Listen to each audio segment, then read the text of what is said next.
Israel lines up for battle against Judah, and Abijah, son of Rehoboam, makes a stirring speech that could have come from David. He warns Israel that they are fighting against God if they come against Judah. He points out their daily sacrifices to serve and please God, and how the golden statues of Israel are no gods at all. There are twice as many soldiers of Israel than there are in Judah. But even that is impressive for Judah.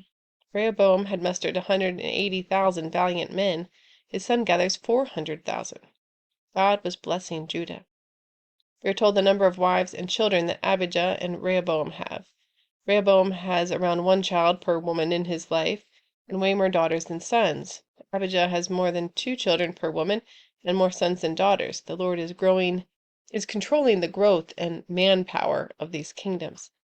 But even with 400,000, Abijah had to come with faith to the battle line to face 800,000 from Israel.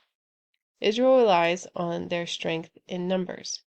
We're told that Judah won the battle because they relied on the Lord.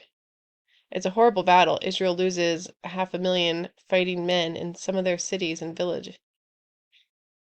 Jeroboam never recovers his power from that defeat and is struck down by the Lord, while Abijah, declaring that God is the Lord and alone is God, grows mighty.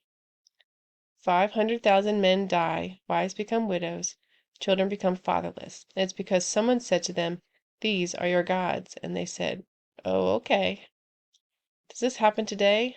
Of course it does. Israel was given to us as an example. People have said, "This is your God. He's a God of love. He wants everyone to love whoever their flesh desires." And people said, "Oh, okay. Yes, our God is a God of love."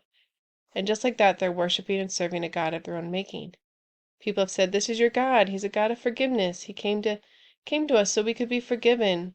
He knows we're sinful people. That's why he came, not to stop our sin, but to forgive our sin."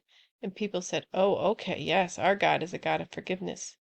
And it all sounds so good, and people will defend their gods tooth and nail, but they are of their own making.